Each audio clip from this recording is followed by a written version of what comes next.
ஆண்டவர் இரட்சகருமாகிய இயேசுவின் நாமத்தினால் உங்களை வாழ்த்துகிறேன். நம்முடைய ஆவிக்குரிய சிந்தனைக்காக எபிரேயருக்கு எழுதின நிருபம் 13ஆம் அதிகாரம் 5ஆம் வசனத்தை நான் வாசிக்கிறேன். நீங்கள் பண ஆசை இல்லாதவர்களாய் நடந்து உங்களுக்கு இருக்கிறவைகள் போதும் என்று எண்ணுங்கள். நான் உன்னை விட்டு விலகுவதும் இல்லை, உன்னை கைவிடுவதும் இல்லை என்று அவர் சொல்லியிருக்கிறாரே.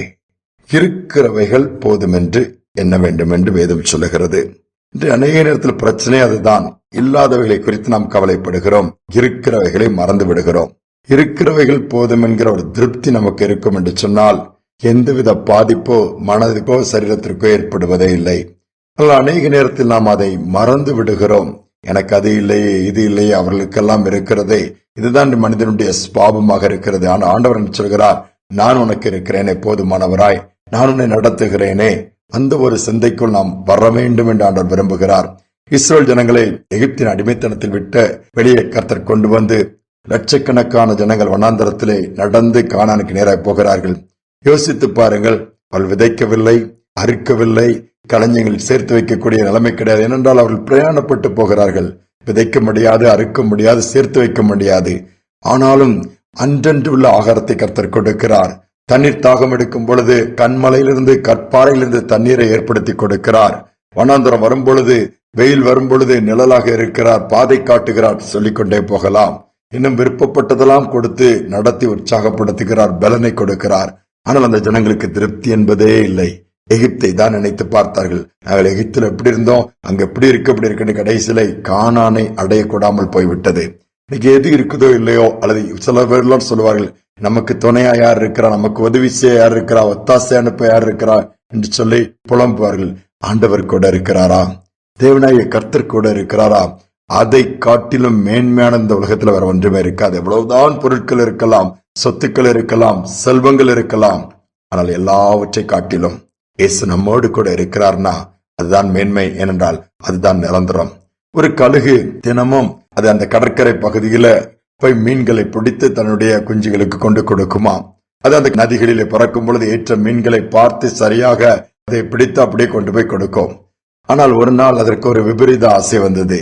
எப்படி சின்ன சின்ன மீனா பிடிச்சு கொண்டு பல முறை போக வேண்டியது இருக்குது. இங்க வந்து தேடி பிடிச்சு மீனை எடுத்து தன்னுடைய கால்களில் உள்ள கூரிய நகத்தினால் தான் அதை பிடிக்கும், அவர் மேலே கொண்டு போகும். ஏன்னா ஒரு பெரிய மீனை பிடிச்சு நம்ம கொண்டு போயிடக்கூடாதுன்னு சொல்லி நேரம் அப்படி அந்த கடல் மேல, அந்த ஏரியில் மேல சில நாள் பறந்து பார்க்கும்போது கடைசியில அது கண்கள்ல ஒரு பெரிய மீன் பட்டது. வேகமாய் பறந்து வந்து தன்னுடைய கூரிய காலில் உள்ள நகத்தினாலே அதை மேலே உட்கார்ந்து இது பண்ணினது. நகம் ஆழமாய் பாய்ந்து விட்டது. என்னாச்சுது, எடுத்து உடனே சட்டைகள் அடிச்சு பறக்க ஆரம்பிச்சது. அப்படியே அந்த தண்ணீரை விட்டு அந்த மீனும் மேல அப்படியே தூக்கி கொண்டு போகும்போது ஓவர் வெயிட், இந்த கழுகால் பறக்க முடியவில்லை, தடுமாறுகிறது. எப்படியாவது அந்த மீனை உதறிவிட்டு இது பண்ணி விடலாம் என்று சொல்லி கடைசியில முயற்சி எடுத்தது. நடந்ததுன்னு தெரியுமா? ஆழமாய் அந்த கால்களுடைய நகம் மீன்களுக்குள் இறங்கினபடியினால் உதறியும் அந்த மீன் அதை விட்டு விலகவில்லை, கீழே விழவில்லை.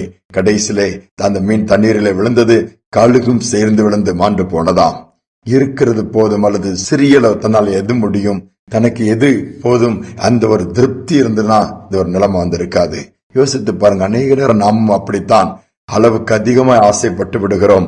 அளவுக்கு அதிகமாய் விருப்பப்பட்டு அல்லது அகலக்கால் வைத்து நமக்கு அனுபவம் இல்லாத அல்லது முடியாததை முயற்சி எடுத்து தோற்று போய் பின்பு புலம்புகிறோம்.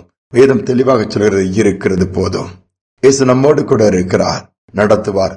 பணம் தேவைதான், இல்லை என்று வேதம் சொல்லவே இல்லை. ஆனால் பண ஆசை, பணம் தான் வாழ்க்கை என்று போகும் பொழுது அது பரிதாபமான நிலைமைக்கு கொண்டு போய்விடும். நீங்க ஒருவேளை சோர்ந்து போயிருக்கீங்களா, நம்பிக்கை இழந்து போயிருக்கிறீங்களா? ஒண்ணுமே இல்லையா? இயேசு இருக்கிறார், இல்லாததையும் இருக்கதாய் மாற்றி கொடுப்பார். அந்த நம்பிக்கையோடு அவரை நோக்கி பார்ப்போமா? அன்பின் தகப்பன், இந்த புதிய நாளுக்காக நன்றி அப்பா.